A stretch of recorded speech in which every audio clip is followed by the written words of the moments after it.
GPUs, buy them. End of episode. That was a good episode. I'm really proud of that. I think that was the best intro we've done yet. So I'm just gonna Intro. leave that That in was the there. whole episode. Oh, that's well, but I mean, it was also the intro, You right? So like, already made a mistake. okay, you're right. I have made a mistake, but this is WordCast number 80, so I'm not making a mistake on that one. Hello, everybody, and welcome back to another WordCast. I made a mistake there too. But thank you everybody for joining. I know it's been like a week and a half or something like that since we actually had a WordCast available. We did skip a week, but then we're getting back into this before a 2-week roll around happens. So we probably would have done this sooner, but we were obviously waiting for the Nvidia event to happen, which happened today. We are filming here on September 1st, 2020 at 8 p.m. So the news is it's conclusive. There hasn't been any extra stuff all day. So. Yeah, we were talking about filming it over the weekend, but then both of us just kind of agreed like it doesn't make sense to spend a bunch of time talking about the Nvidia rumors when the episode will probably not be watched until after the event. Yeah. So it was just kind of like, okay, never mind. So we decided to go ahead and wait. I think you guys will enjoy this. There's a lot of interesting news in this, actually, besides the RTX cards. So there's a whole bunch of stuff. We're going to try and get through it all, but, we're also... I have to get up at 5 a.m., so we're going to try and not keep this at 3 hours. Let's go. Alrighty, so I don't know if you want to jump into these cards first or not. It's up to you. Sure, let's talk about it. So, NVIDIA's event happened this morning at like 9 a.m., and they announced 3 GPUs, the 3090, 3080, and 3070. Now, for the most part, a lot of the rumors were true. Pricing was like $100 off on each GPU, so the 3090 was rumored to be $1,400, was the most, like, the final rumors, and it ended up being $1,500. The 3080 and 3070 were rumored to be $800 and $600. They ended up being $700 and $500, so they were actually lower than the rumors. Which is really nice. Yeah. And as far as specs go, so what we have is, with the 3090, for $1,500, you get a GPU with 24 gigabytes of VRAM running at 19.5 gigabits per second. Woo! With 10,496 CUDA cores. Dude, I can't believe that we're up to 5 digits now with that. I know. It's insane. It's crazy. And the clocks aren't like low either. Yeah. So this is running with a boost clock of 1.7 gigahertz. And I want to point something out for reference. The Titan RTX had 4,608 CUDA cores. Yeah. So that's a big CUDA core jump there. And think about the pricing there too. So this is $1,500. You're getting that 24 gigs of VRAM. And compare that to the Titan RTX, which was 24 gigs of VRAM as well, which was $2,500 and still is $2,500 brand new. So you start to look at that, like, that's actually pretty good value despite it being expensive, considering how many CUDA cores you're getting, along with this being, a process shrink and everything. So, I'm excited for that VRAM alone. That's a big deal for a lot of people, and bringing more VRAM to a more affordable market is a huge deal. Yeah, for sure. Especially since this is the type of card that would be used heavily in... You're good, like workstations and even potentially small, business data center type stuff. Well, you can't use NVIDIA's GPUs in data centers if they're... You can't use them in a virtual environment. You can use them in a data center. Oh, okay. But no, I was going to get up for, AI research and stuff. Yeah. Is where this would be especially helpful. And, you're looking at just essentially for $1,000, even if it was the same price, you'd be looking at a vastly better card for that type of workload. And instead you're getting it for $1,000 cheaper. That's significant. I mean, that's the, that's the sanity and insanity point there. That's the difference there. I feel like, the Titan RTX was awesome, but it was almost insanity for even somebody that has the budget for a card like that. It's just it was you're literally just paying for VRAM. But here, you're, $1,500 is a reasonable price. I mean, if you spec out a $3,000 rig, that's $1,500 for other parts, and then the best GPU for gaming on the planet. Yeah, and then I want to compare some other specs. So if you look at the single precision performance teraflops, You're Yeah. looking at going from 16.3 to 37 or 35.7. Yeah, which is just a huge jump, and you're talking compared to the Titan RTX, right? Correct. Yeah, yeah, that's massive. Yeah, and it's like, you can't really compare teraflops from like Nvidia to AMD particularly well. Yeah, You can somewhat with the type of workload we're talking about because like their compute measurements, so like compute workflow does matter or is a little more comparable than like gaming workflow, which teraflops doesn't matter at all for gaming yes, yes. realistically. Um, but then the next number is, I think, what's really important for that market of AI research. You're looking at going from 130 teraflops of tensor performance to 285. That's a significant jump for $1,000 less. Yeah, you're literally doubling it for less, for Yeah, $1,000 less. yeah. I mean, you're doubling it for what is a 70% price cut. Yeah, Like that's a big deal. yeah, That's pretty significant. So I'm impressed. I shouldn't have said 70% price cut, but like that 70% increase is what it would used to take to get it.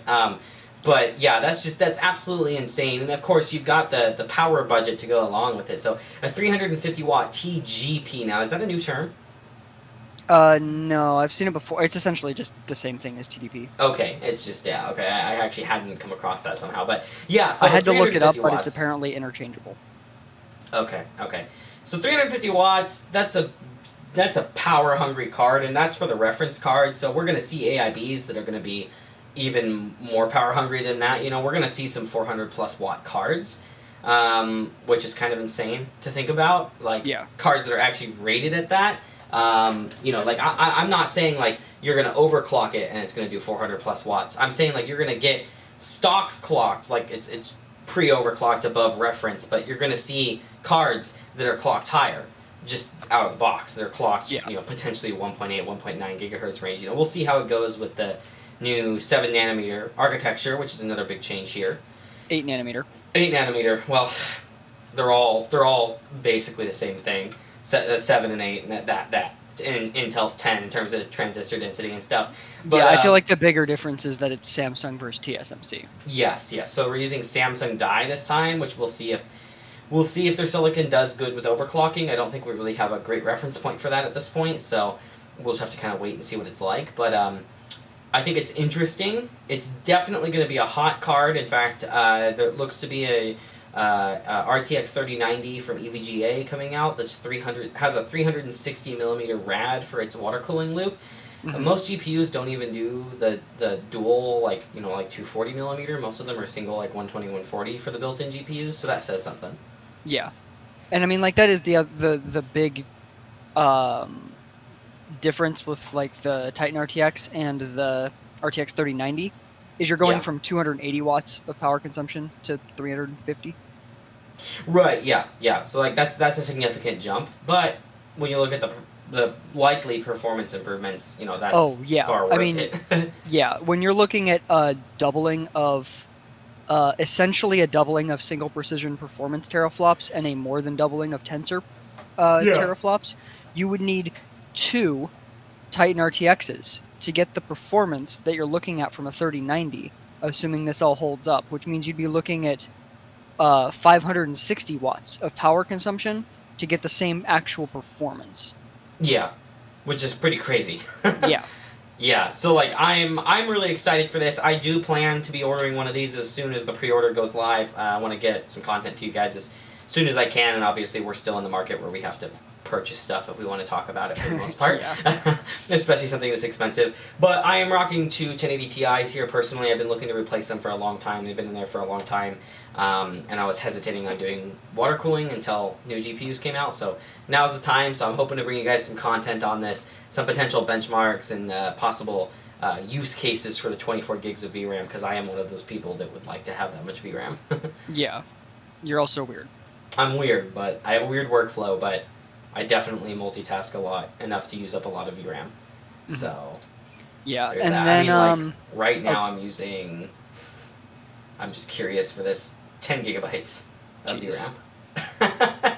Well, speaking of 10 gigabytes of VRAM, if we look Yeah. at the next announced card, the RTX 3080, this is only $700. and you get 8,704 CUDA cores. It's still more than a Titan RTX. Yeah, you're looking at like near double a Yeah. Titan RTX in CUDA core count. You're getting 10 gigs of VRAM at 19 gigabits per second. So you're getting obviously much less VRAM than a Titan RTX, but it's faster. Yeah. And then you're looking at 1.71 gigahertz boost clock, by the way. So you're all in all looking at about 29.8 teraflops of single precision performance, 238 teraflops of tensor performance. And then the other thing I forgot to mention with the 3090, so the 3090 has 69 teraflops of ray tracing performance.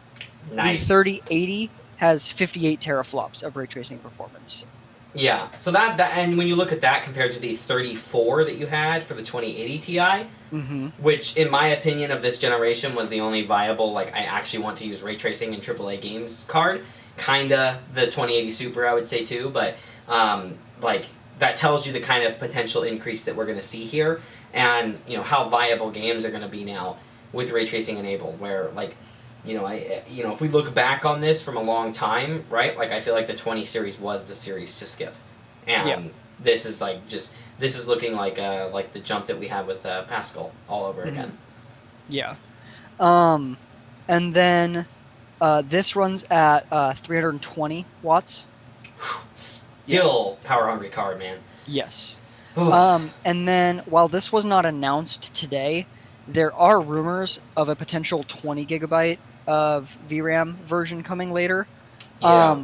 My assumption is that is actually going to be a really, really amazing. Like, the 3090 is already amazing for the price for like AI research. Yes. If you can get an extra 10 gigs of VRAM for, let's say, like $250, $300 more, like $1,000 for a 3080 with 20 gigs of VRAM would be amazing for that, because you're still looking at a pretty significant jump, an over 100 teraflop in tensor performance jump, going from the Titan RTX to the 3080. It's pretty crazy. Like, and so, like, any application that has requirements for a mass amount of VRAM, that's going to be the card to get, where, like, you don't, you want to get the bare minimum of what's going to be realistically usable, for doing, like, some, 4K timeline video editing and stuff like that. 20 gigs of VRAM is actually going to be useful, or doing 3D modeling, or like Adobe After Effects type stuff. You can very easily use up a lot of VRAM. So the ability to get that for lower price is not just necessarily going to be better for, like, just the creative market, which obviously it's going to help out with that. Like, if you're a content creator and you're not trying to build, like, the most insane rig ever, that would be the card to go with. But, like, also for business, where, you're running potentially applications that require a lot of video RAM, you don't necessarily have to go out and buy a Quadro now because of how much VRAM we're seeing in the GeForce lineup. Yeah. Like, that's awesome.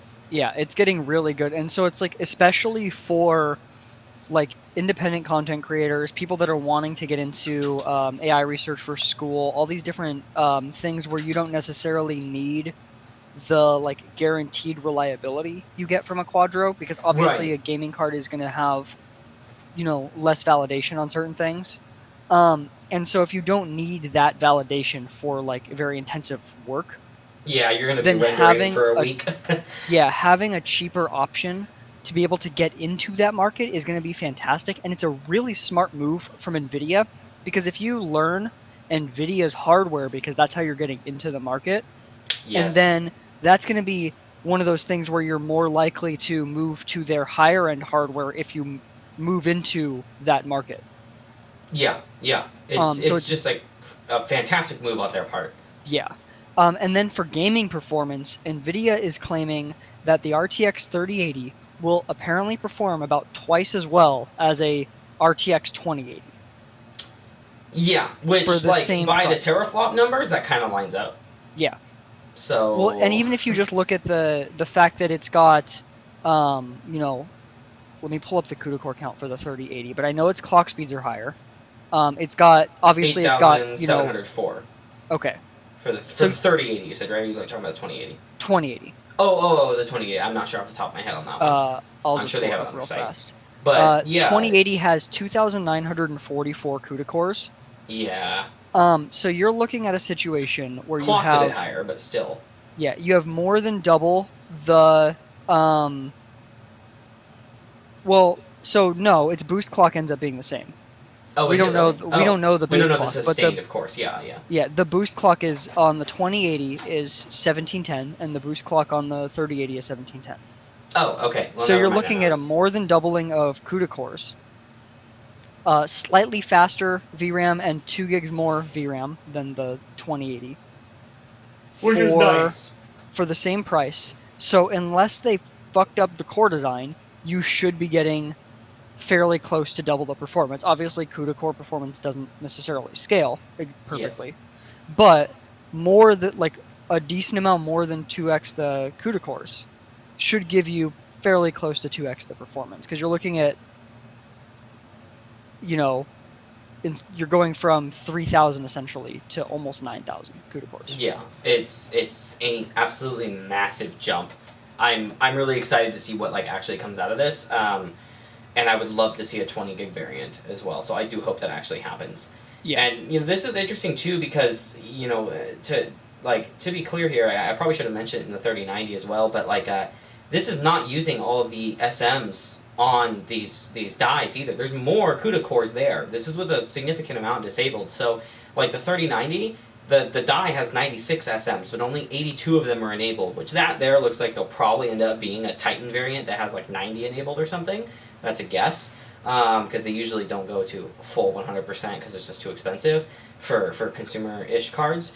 But out of the 72, you only have 68 enabled for the 3080 of SMs. So like there's potentially room for TI variants and stuff here if they can get the yields good enough to bring back some of those SMs. Yeah. It's pretty impressive. Yeah. It's all around really good. But what's really impressive is the RTX 3070. Yes, this is the one that a lot of people should be getting excited for. Yes. So, $500. 5,888 CUDA cores. Keep in mind, as we mentioned earlier, the 2080 Ti only had 4,352. It's just crazy. And you're looking at a boost clock of 1.73 gigahertz. So a higher boost clock than even the 2080 had. It's crazy. Yeah. And a much higher boost clock than the 2080 Ti, because the 2080 Ti's boost clock was only 1545. So you're looking at much higher of that for $500. That's like that price, man. That's like you should just buy it. Like I mean, assuming things are good when it comes out. Like most people should wait for reviews. I'm pre-ordering a 3090 because I want to be one of the people to talk about it at first. But most people should wait for the reviews. And so it's like, but still, if this information lines up to be what we expect it to be, like the 3070 is very likely going to beat the 2080 Ti in just general performance across the board. Not to mention the increased ray tracing performance, which is just like So if we go through the rest of the specs real quick, so you're looking at and this is the only thing where the 3070 is lower than the 2080 Ti is VRAM. You're looking at 8 gigabytes of VRAM versus 11. Now the VRAM in the 3070 is 2 gigabits per second faster. Which is good. And then as far as the teraflops numbers, you're looking at 20.4 in single precision. And if you compare that to the 2080 Ti, you're looking at 13.4 on that. Yeah. Big jump. You're looking at 163 teraflops of tensor performance, which, again, like, that's more than the Titan RTX. And dude, then it's crazy. And then you're looking at 40 teraflops of ray tracing performance. So you're getting more ray tracing performance and much better rasterization performance. Yeah. So like this is a significant jump across the board, and again, you should wait for reviews. Probably if you're in the market for a $500 card, you should also wait for Big Navi to come out. But like, this is the card to beat right now. This is going to be insane. Like the value on that card is going to be ridiculous, and I mean, I'm really excited to see what Big Navi is capable of bringing to the table against these cards. If you're the top tier buyer who's buying stuff like the 3090, just get it. Yeah, it's I'm not going just to willing to compete with say that. AMD's not going to beat it. But if you're in the 3070 market or maybe the 3080 market, especially if we don't see that 20 gig variant later, because I bet you whatever competes with the 3080 from AMD is going to have like 16 gigs of VRAM. That might be a better option for you. But if you're in the 3070, the $500 market, absolutely you should wait for Big Navi to at least be announced and the pricing to come out. But off what we see here, it's I don't know if they're going to be able to beat that. I mean, it's really an impressive jump. Yeah, my guess is that the rumored higher price points are probably going to be where AMD is more competitive, and Nvidia knew that, and so they dropped the price to Yes. undercut AMD. That's my assumption as to what happened as far as what I've seen of the rumors of, because we are expecting that um, the big Navi is supposed to be much better than the 2080 Ti, which would put it Yeah. probably about on par with the 3080, hopefully. Yes. Yes. That's the goal. And my guess is that it was originally going to be that if Nvidia released it at 800, that AMD would win in the price to performance ratio, not necessarily the Yeah. overall performance. But the drop to 700 puts it at a much more competitive or undercuts them. Yeah, no, I think you're right, and that's it's going to be interesting to see what AMD does to compete with this, especially in the realm of ray tracing and stuff. I'm curious what that's going to be like. Yeah. I'm not necessarily going to say that I'm fully confident that they're going to do as good of a job with the ray tracing portion, but we'll see because they've been doing the work on the consoles, and there is going to be something there. But I don't know. I'm excited. I hope the GPU wars do heat up again, but whatever reasoning Nvidia had for doing these kinds of price cuts on this. Um, Compared to the 20 series, which was just complained about how overpriced it was all the time. Mm-hmm. And I still think it was actually overpriced. I think they were actually making significant margin on all of it. Well, keep in mind though, and this is going to be my guess, the 2080 Ti, or the 20 series, sorry, Yeah. was never going to be of the performance needed for ray tracing to really take off. They knew that, but they needed to release the cards in order to get developers to start making software for when they Oh yeah. released cards that were good enough. And Yeah. so my guess is that the reason that they essentially did the price jump a year early or 2 years early, one generation early, because these prices are essentially the same as last gens now. But Yeah. before that, my guess as to why they did the price jump early was to start recouping R&D costs, because as Nvidia talked about, they invested like 10 billion into ray tracing R&D over however many years it took them to That's get to true. real-time ray Yeah. tracing. Yeah. And So so and now they can sell something more mass market. they needed to start recouping that before they were releasing the GPUs they were really going ham on, is my assumption. Yeah. Yeah. And they needed to start recouping that while there was less competition, and so that they could justify They could within the charge that market. much and Yes. actually still sell cards. Yeah. So Yeah. it's interesting, and I mean, of course, I also think there was a factor there with some stuff like the reference cooler. I bet you the reference cooler for the 20 series was more expensive to manufacture than this one, even though this one looks more unique. Keep in mind the reference cooler had, I think it was 86 screws or something like that in it, Mm-hmm. and they were different sizes and stuff. So Yeah. that kind of stuff might help too. But it's just going to be interesting, really, to me to see what AMD does and to see what kind of cooler design AMD does, if they stick with blower or if they move to a different direction like Nvidia has over the last couple of years. Yeah. I don't know. I feel like AMD may be one of the ones that sticks with blower so that the AIB partners can develop their own coolers and stuff like that, and then people that need it for a server or something can still use it because AMD's gaming cards are actually usable in a VM. So, yeah. Yeah. Um, yeah, really the last thing I want to just mention with this before we go on to the stuff that's just all about like the cards in general is when you should wait for the reviews, especially on the lower end cards. But it's going to be shocking if these aren't let's say the 3070 doesn't end up being better than a 2080 Ti. That would be extremely surprising because Nvidia would have to have fucked up the CUDA core performance pretty significantly. you'd have among to be other looking. things. Yeah. Yeah, you'd have to be looking at like a 25% decrease in performance per core to have the 3070 be worse than the 2080 Ti at equivalent clock speeds. And this is with Yeah. a near 0.2 gigahertz clock near 0.2 gigahertz clock increase. Yeah. Well, plus we'll see how much the sustainable is increase. It might be even more in Yeah. terms of what actually is maintained. So Yeah. I'm really excited. Yeah. Oh, and the other thing to mention about the 3070 versus the 2080 Ti. 220 watts versus 250 watts. Yeah. So 3070 it's consumes less power for yes. about the same, if not more, performance.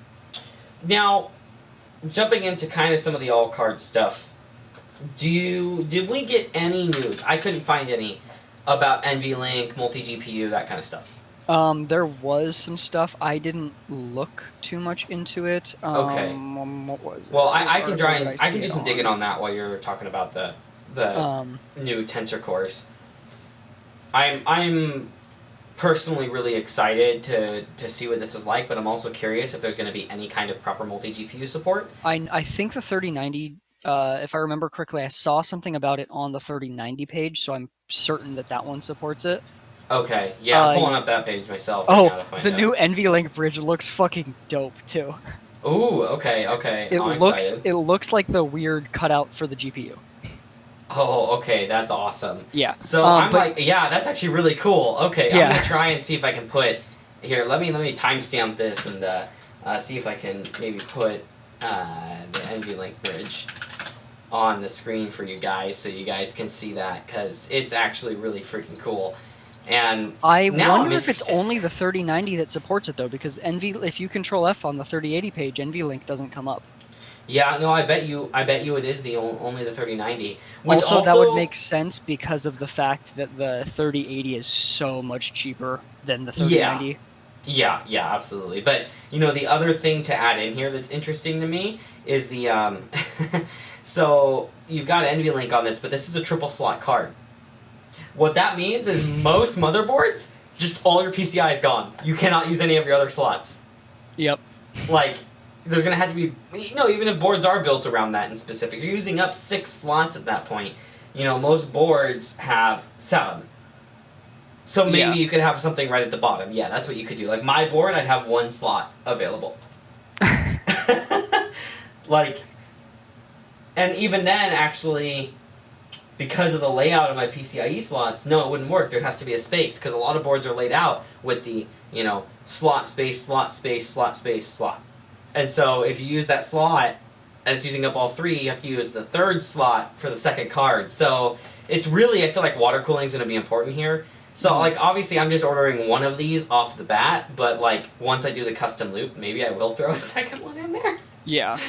But it's still crazy to think about it being, this insane. Yeah. I'm excited. Yeah, and then as far as the rest of it goes, so all of the 30 series has the 2nd gen ray tracing cores and 3rd gen tensor cores, which is why their teraflop numbers were so much higher. Yeah. The 12-pin connector that was rumored is real. Its placement is in the middle of the GPU, but that's because it's actually at the end of the PCB.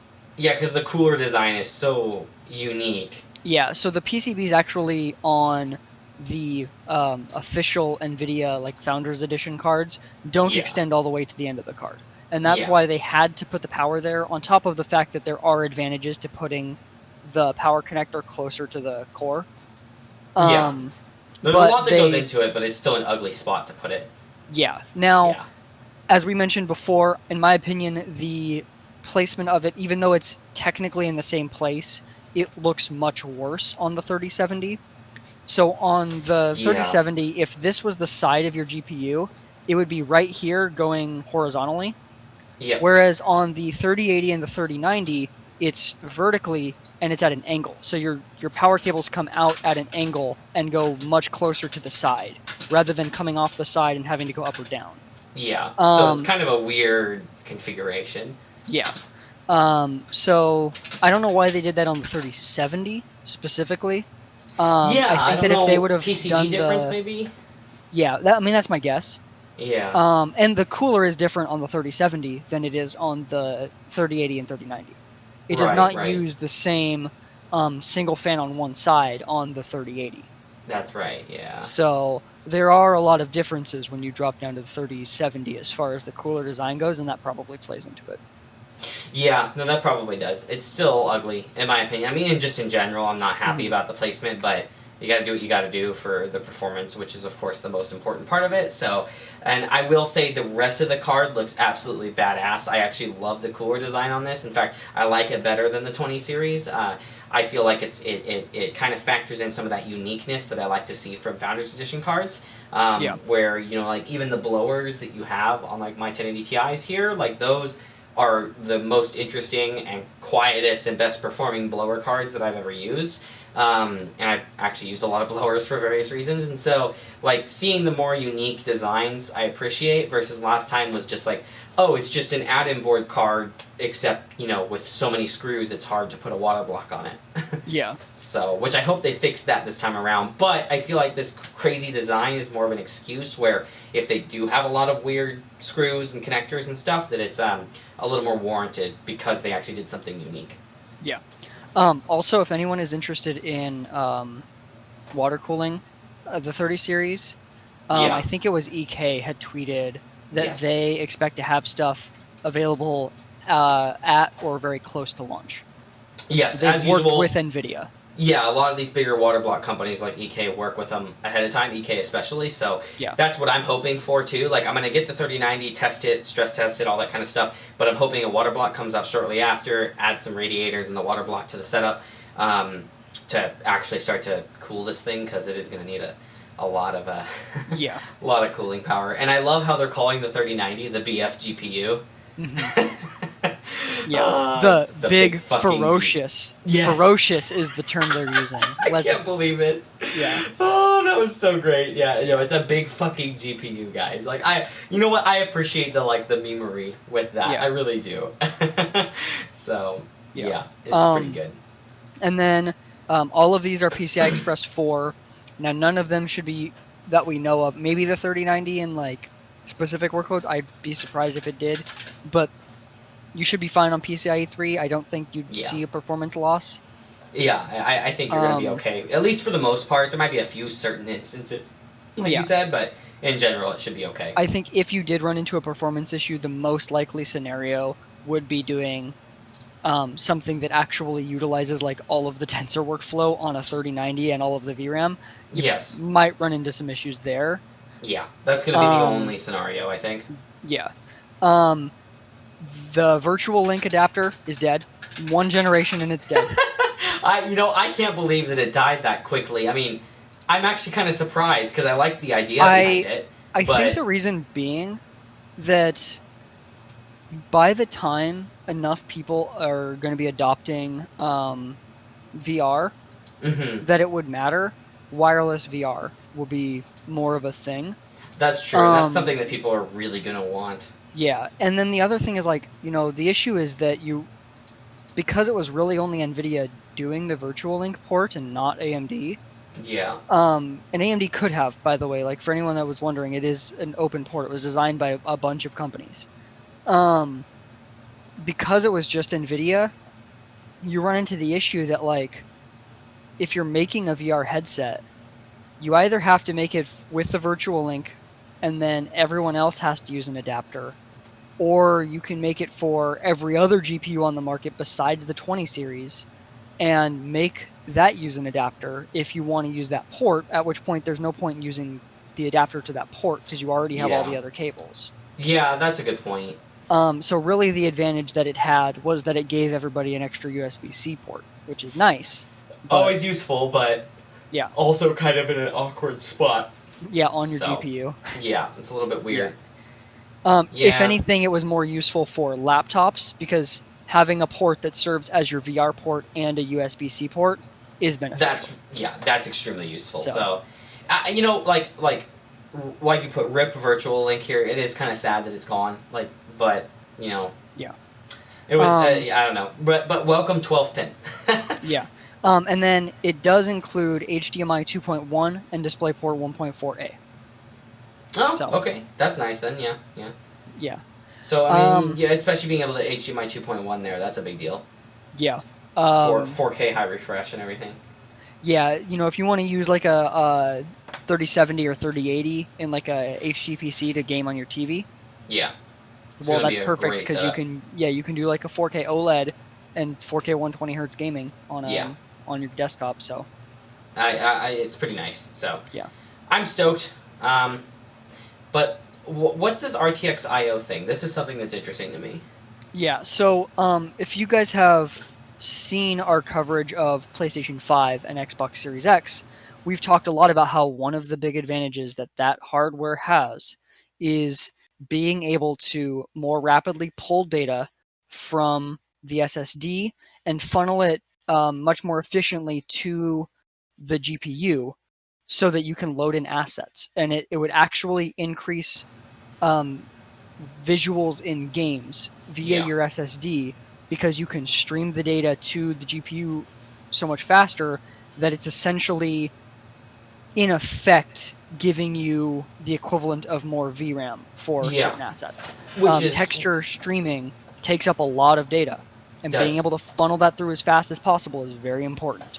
yes. Um, and so, like, if you just made it so that games were optimized for SSDs, you could already improve that somewhat.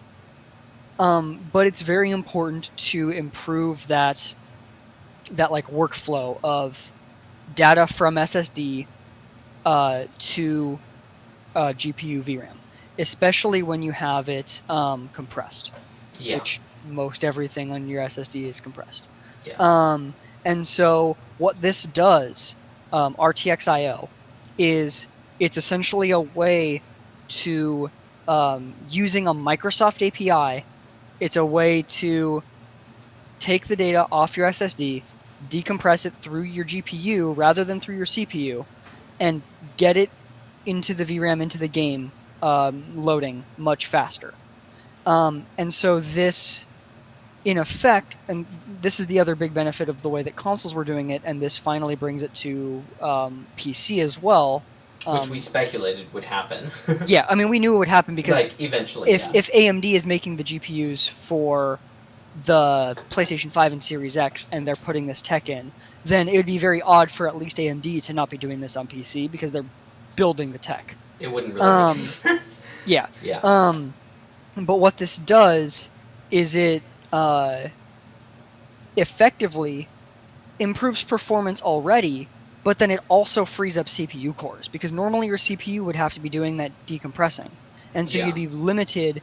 Like, if you did a good workflow for that, then you'd be losing CPU performance. Yeah.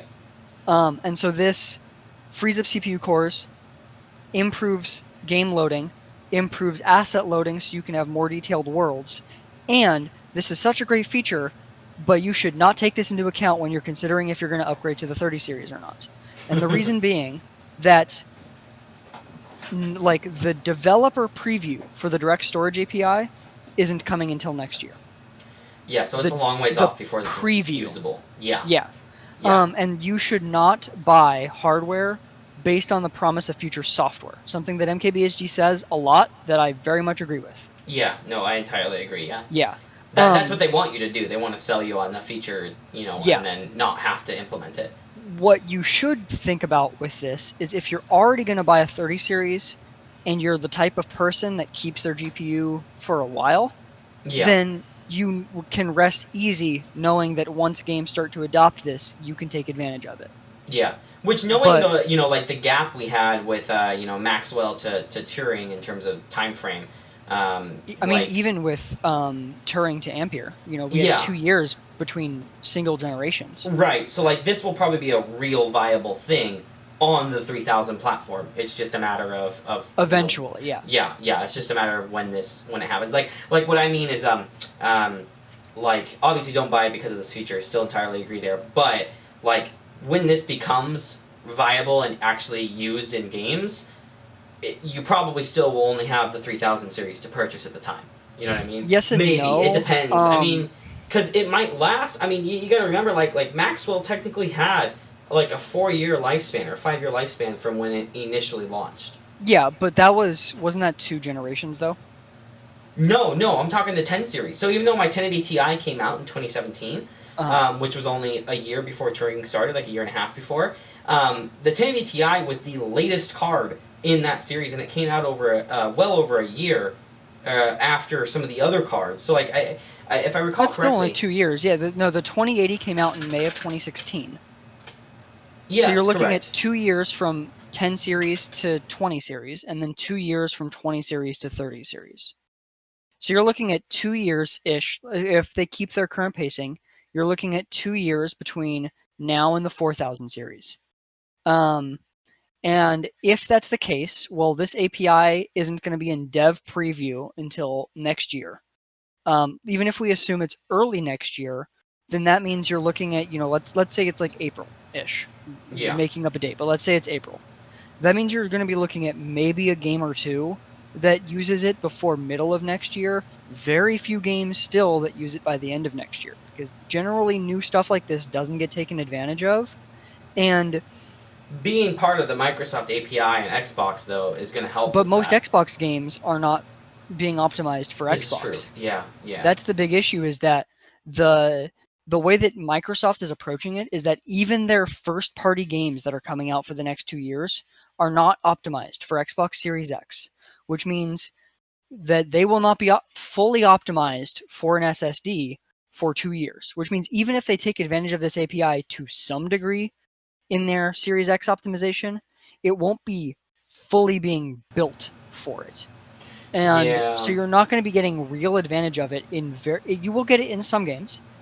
Yeah, okay, so it's going to be a while, but it doesn't mean that it won't be useful at that time, whenever it starts to become more popular. Yeah, so. by the end of the life cycle of the 30 series, we'll have some games that use it, probably a few pretty big mainstream games. Yeah, and we're going to see more and more of that, and I for a gaming rig, it just makes sense now at this point. I mean... Yeah, and keep in mind also with RTX IO, this is something that specifically is utilizing NVMe SSDs, not all SSDs. But it's still I'm glad to see some of this kind of start to show itself in the PC world. It's it's. I mean, I'm not saying that there's not a place for a hard drive in a gaming rig, because with games being so massive, like, if you don't care about load times and a game like COD can go on your hard drive, then great, because you can get an 8 terabyte hard drive for like $150. But like, generally speaking, you shouldn't have just a boot SSD anymore unless you're going really budget. You should have a big boot SSD, a terabyte, 2 terabytes, that kind of realm, in my opinion. Again, for the more moderate gaming rigs, I'm not saying budget stuff. I'm saying, if you're spending $2,000 on a machine, like, you should consider that, and then maybe a hard drive for overflow, because games are getting so big, and there's a lot of indie games and stuff that just don't care. You just throw them on there and it's fine. But it's it's becoming what would, for a lot of people, be considered a requirement anyway, even though it's not required by any games. But now we're going to start to see it required by games. So yeah, some people have said online that games cannot require SSDs. Like that they would still technically run on hard drives, because like that's just blatantly wrong. Games have to be built specifically for hard drives. You have to do so much work to make a game operate on a hard drive and load correctly that you don't have to do on an SSD. So you're just wrong. One of the big things we've talked about with PS5, and we talked about with Spider-Man for PS5, is that Spider-Man uses a lot of duplicate assets. It's a big city, so of course it does. And when you're looking at duplicate assets, one of the things that you have to do for hard drives that you don't have to do for SSDs is you have to put all duplicate assets, or not all, but you have to oftentimes put duplicate assets in a whole bunch of different blocks. So the example of Spider-Man has mailboxes on the hard drive hundreds of times, because you have to do that to get the game to load correctly. Yeah. And that's the other thing about, like, hardware requirements, right? Like, you have minimum hardware requirements for a game, and it'll be like, a quad core, Intel is what a lot of times they go kind of generic without a specific name, but it's like you can certainly still install that on a single core Pentium. It just won't work. It might not even start, but if it does, it's just going to be horrible. Yeah. So and that's the other thing. But back to the Nvidia stuff. So the other thing that they announced, and this is really cool and it does not require just the 30 series. It will run across the RTX lineup. So if you have a 20 series and you aren't planning on upgrading, then you'll still be able to take advantage of this.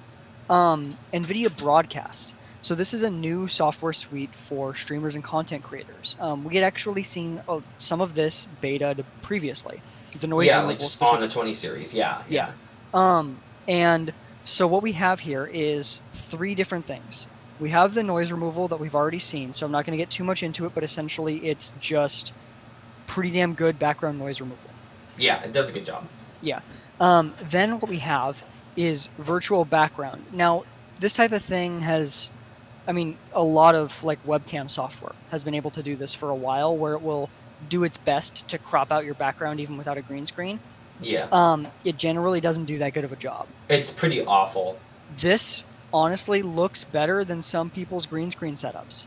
From It's what we've seen. impressive. Yeah. Yeah. Now, again, and I was mentioning this to Ethan when I was showing him the video earlier that Nvidia put out. This was obviously in like an optimal lighting scenario. But as I was mentioning to him as well, if this is good enough that with good lighting, that someone that's looking to get into streaming can just spend the money they would have spent on a green screen on better lighting, that's going to overall improve their quality of their Yeah. stream. And so that's a great thing. And when you look at it, like this guy didn't have like a simple background. He had a whole bunch of stuff in the back. It looked like a normal room. Yeah, it wasn't So I just like a highly flat colored recommend. wall. Yeah.